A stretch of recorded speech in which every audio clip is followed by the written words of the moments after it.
I secretly recorded my wife's motel affair, let her pack the suitcase, played the footage calmly, filed for divorce, and reclaimed my life forever. On Saturday morning, Jessica Harrison was frying eggs in the kitchen while enjoying the aroma of pancakes her husband Mark was making.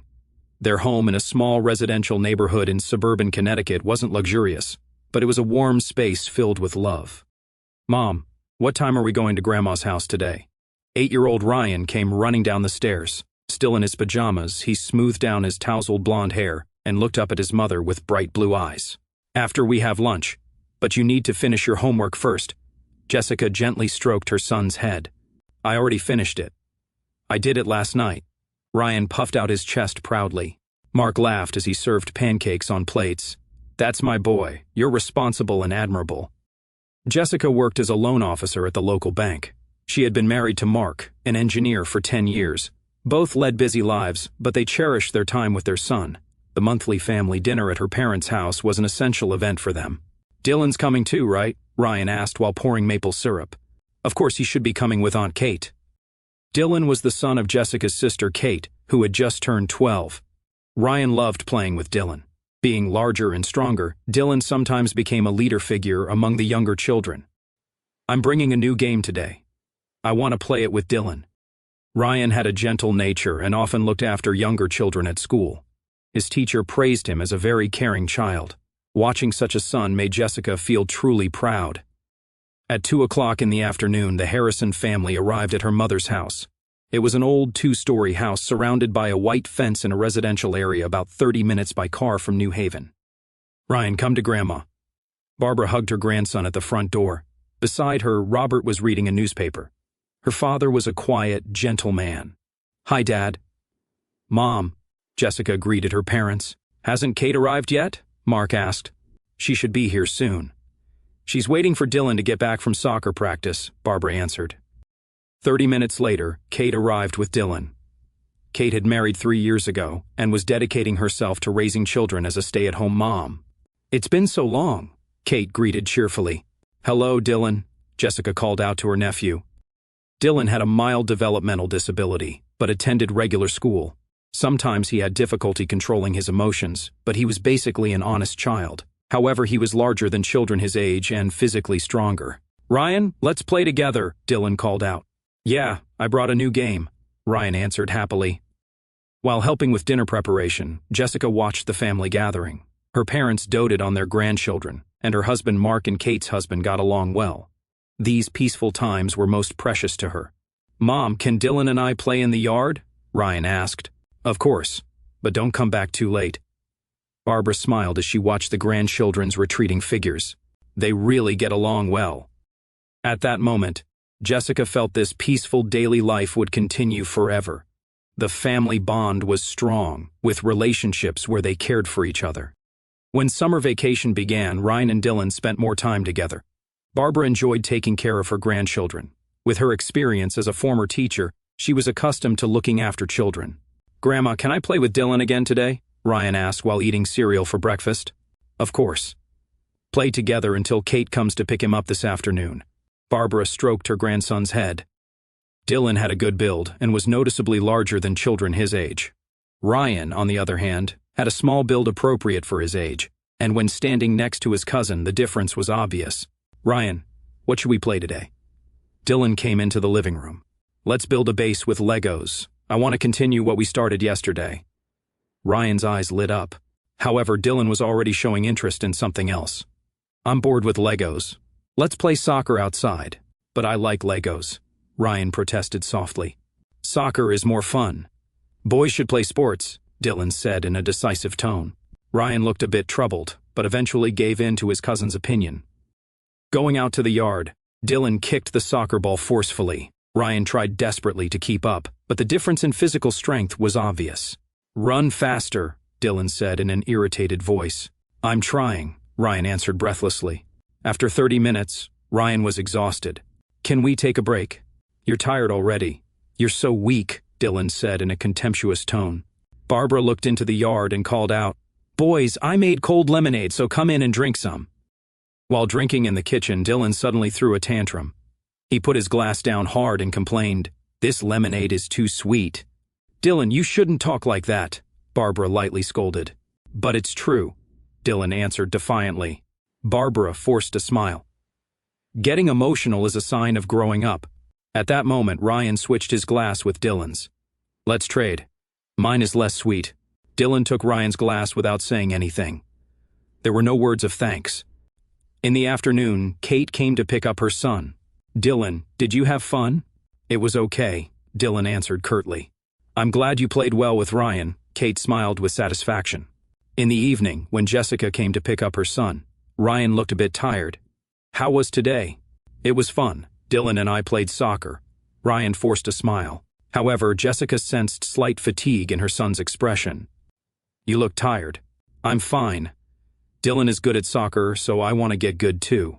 In the car on the way home, Ryan kept talking about Dylan. Dylan is strong. I want to be strong too. What do you mean by strong? Jessica asked. Having a big body and being powerful and not being afraid of anything.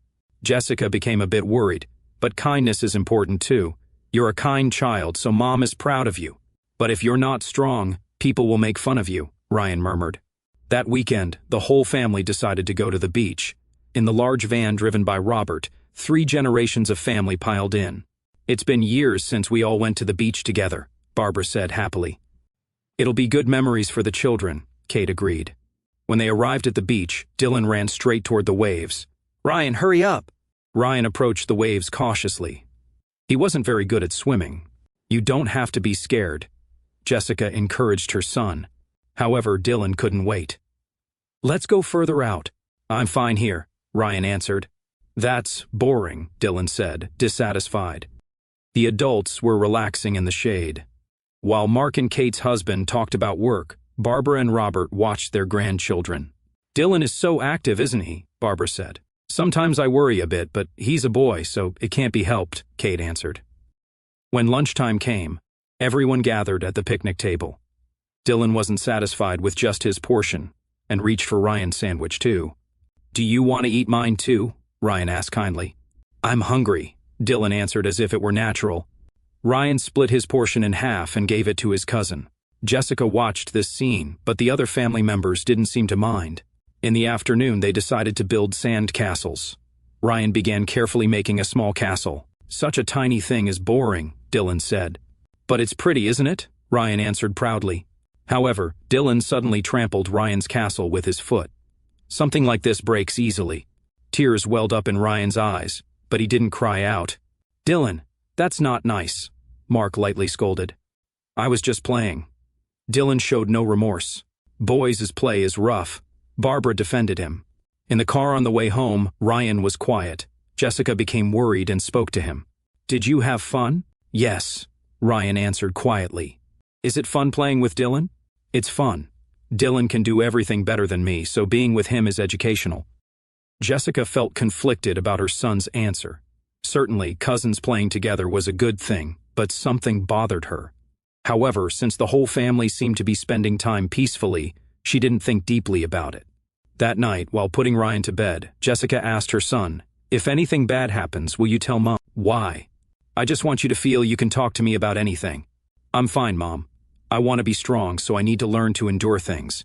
Jessica stroked her son's head while feeling a vague anxiety. On the first Sunday in September, the family gathered at the grandparents' house as usual. It was a refreshing afternoon with hints of autumn, and Barbara had specially prepared roast beef. We have something to celebrate today, Barbara announced happily. Dylan was selected as a regular member of the soccer team. That's wonderful. Jessica congratulated her nephew. Congratulations, Dylan. Dylan puffed out his chest proudly. Of course, because I'm the strongest. Humility is important too, Kate lightly scolded her son, but her expression was proud. After lunch, the children were going to play in the backyard. Barbara's backyard was spacious, with a large oak tree and a swing set underneath it. Ryan, let's play a special game today, Dylan called out to his cousin. What kind of game? Ryan asked with interest. Wrestling. I'll be the wrestler, and you'll be the villain. Ryan looked a bit anxious. But I'm not good at fighting. It's okay. I'll go easy on you, Dylan answered confidently. The adults were chatting over coffee in the living room. They could see the yard through the window, but they only recognized it as children playing. Ryan is really such a gentle child, Barbara praised her grandson. "Maybe he's too gentle," Jessica answered. "I wish he would be a little stronger." "Boys naturally become stronger as they get older," Robert said, looking up from his newspaper.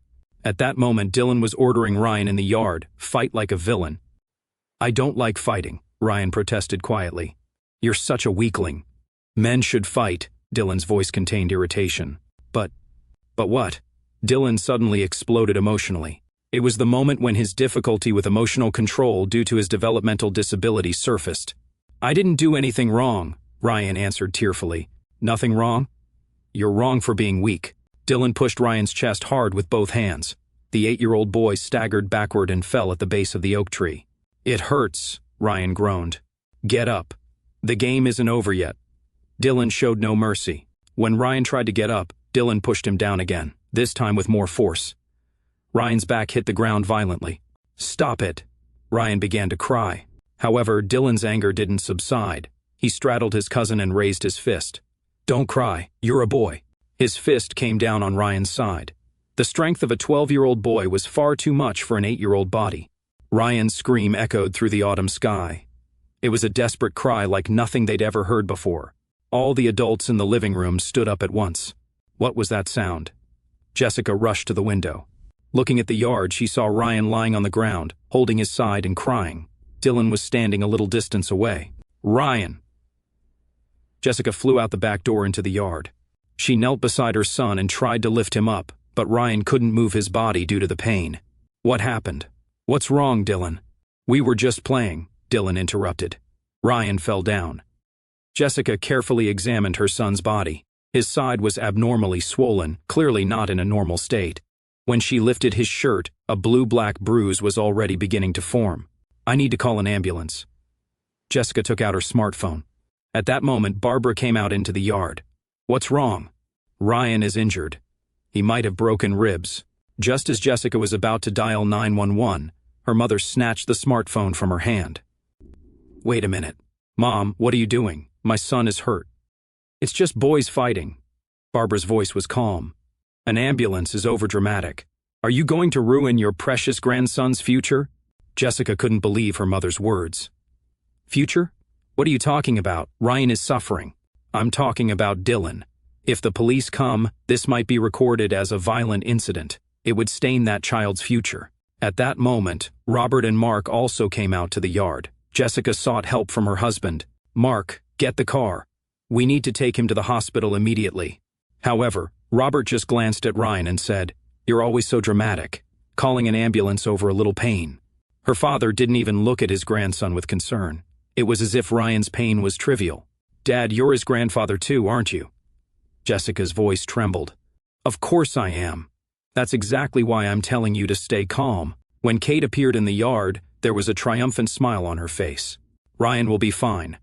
Children recover quickly. He might have broken ribs," Jessica desperately pleaded. "That's an exaggeration. Dylan couldn't have hit him that hard." "You admit he hit him. It was within the bounds of play. Boys' play sometimes gets rough." Ryan was moaning softly on the ground. His face was pale from pain, and he was breaking out in cold sweat. He clearly needed medical attention.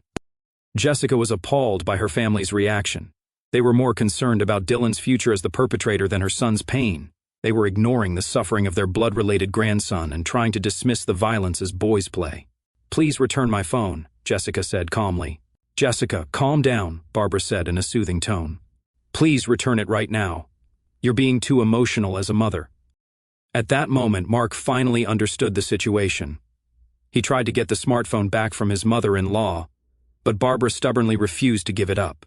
"Is everyone crazy?" Jessica's voice filled with anger.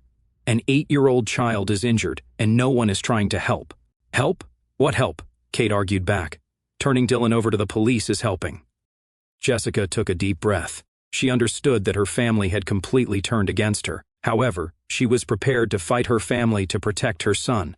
"Mark, get the car keys."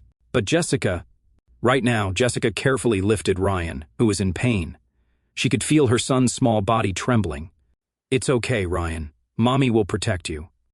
She felt her family's cold stares on her back as she carried her son to the car. No one tried to help. No one spoke words of concern. Before getting in the car, Jessica turned around. She could see her family standing in the yard. There wasn't a trace of guilt on their faces. At that moment, something changed decisively in Jessica's heart. This wasn't just a fight between children. This was a family-wide cover-up and a betrayal of her son. In the car, Ryan continued to moan softly. Mark gripped the steering wheel desperately as he headed to the nearest general hospital. "It's okay, Ryan. We'll be at the hospital soon," Mark called out to his son in the back seat. "It hurts, Mom," Ryan answered in a trembling voice. Jessica held her son's hand while feeling her body shake with anger. She couldn't believe her family's reaction. Prioritizing the perpetrator's future over the pain of their blood-related grandson was not the act of sane people. When they arrived at the emergency room, a nurse rushed over with a wheelchair. Seeing Ryan's condition, he was immediately taken to the triage room. "How long has he been in pain?" asked the attending physician, Dr. Harris. "About 30 minutes. He was playing with his cousin." Jessica began to answer when Ryan shook his head slightly. "What's wrong, Ryan?" "It's nothing. I just fell down." Her son was clearly lying. The X-ray results showed cracks in 2 ribs and minor internal bleeding. "There seems to have been quite an impact," Dr. Harris explained the diagnosis. "It's rare for such injuries to result from a simple fall." Jessica met the doctor's eyes. "What are you trying to say, doctor?" "To be frank, we need to consider the possibility of abuse." "This pattern of injury, abuse?" Mark was surprised. "I'm not saying you are the perpetrators. However, we need to follow procedures to protect the child." The doctor began examining Ryan's body closely. Then he discovered old bruises on his thigh. "When did these bruises occur?" Ryan didn't answer. Jessica didn't know her son had such bruises on his body. "Ryan, when did these happen?" "I don't remember." Her son looked away. "There are other old bruises, too." The doctor pointed out yellowish discolored bruises on his arm. These bruises appeared to have been made at different times. Jessica was stunned. There had been hidden truths on her son's body. After finishing treatment and returning home, Jessica had a serious discussion with Mark. The family's reaction today was abnormal. Jessica started the conversation. "Certainly. I can't understand why Mom took your phone." It wasn't just that. Everyone covered for Dylan and ignored Ryan's pain. Mark sighed deeply. "But they're family. That's exactly why we need to know the truth." That night, after Ryan fell asleep, Jessica continued thinking about the old bruises on her son's body. When had such things been happening? Why hadn't her son said anything? The next day, Jessica made a bold decision. She ordered a small camera online. It was a hidden camera in the form of a wristwatch that even a child could easily use. "Ryan, will you promise Mom something?" "What?" "If you ever play with Dylan again, please wear this watch." "Why?"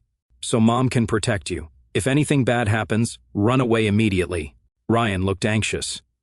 "But Dylan is my cousin. He's family, right? Being family doesn't give anyone the right to hurt you." The following week, Barbara called. "Jessica, we're having family dinner again this Sunday, so please come. But Ryan's injury is still..." "Don't be so dramatic. It's been a week already. Besides, Dylan wants to apologize to Ryan." Jessica hesitated for a moment, but thought it was a chance to learn the truth. "All right, we'll come." On Sunday, Ryan wore the wristwatch camera, as promised. When they arrived at the house, Dylan approached his cousin. "Ryan, I'm sorry about last time." It was a formal apology, but the adults looked satisfied. "See, Dylan apologized properly," Kate said proudly. "It's best when children settle things among themselves," Barbara agreed. After lunch, the children were going to play in the yard again. This time, the adults also went out to the yard, taking a supervisory position. However, 30 minutes later, the adults went back to the living room. "Shouldn't we go check on them?" Jessica suggested. "It's fine. They won't fight this time," Kate declared. However, when Jessica checked the camera footage an hour later, she witnessed a shocking scene. As soon as the adults left, Dylan began taking a threatening attitude toward Ryan. "Forget about last time." Dylan gripped Ryan's shoulder hard. The 8-year-old boy grimaced in pain. Even more shocking was that Kate, who was watching from the window, smiled at her son's behavior. Barbara was also standing by the window but didn't try to stop it. On the contrary, she could be heard muttering, "It's good that he's becoming more like a boy." Dylan pushed his cousin to the ground and threatened, "If you cry next time, I'll do something worse." Ryan desperately held back tears. "I understand." The footage continued.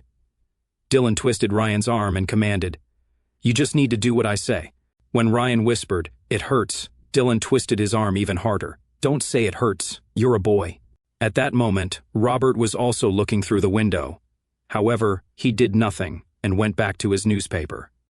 Jessica couldn't stop shaking as she watched the footage. This wasn't just play between cousins. This was systematic abuse and a family-wide cover-up. Mark was also speechless after seeing the footage. This is a crime, and everyone knows and is letting it happen. Jessica made her decision. The next morning, she visited the local police station. "I have a consultation about child abuse." Detective Sergeant Davis carefully viewed the footage. "This is clear assault, and adults are involved." "They're my family," Jessica explained. "Being family doesn't make violence acceptable. Your child's safety is the top priority." The police promised to begin a formal investigation. "We have video evidence and a doctor's diagnosis. It's sufficient evidence." That evening, Jessica's cell phone rang. It was Barbara. "Jessica, what did you do?" "The police came. I did what was necessary to protect my son." "You went to the police about family matters." "I can't believe it. The family is the one hurting my son. You betrayed your family," Jessica answered quietly. "I wasn't the one who betrayed. It was you who abandoned Ryan." After hanging up, Jessica embraced Mark and their son. "This isn't the end," Mark said. "It might be a long fight, but we're doing the right thing." Ryan said quietly, "Mom, was I bad?" "No, Ryan, you did nothing wrong. The bad people are those who hurt you." That night, Jessica looked at her son's sleeping face and made a vow. No matter how much criticism she received from her family, no matter how isolated she became, she would protect her son. That was her mission as a mother. As the police investigation progressed, shocking truths came to light. Kate had failed 3 years of fertility treatments and was suffering from severe psychological distress. Her jealousy toward her sister, who had a healthy son, had developed into indirect revenge using Dylan. Kate had been carrying the pain of not being able to have children for years. A psychological counselor testified in court. Her hatred toward her sister's happy family manifested as aggressive behavior through her son.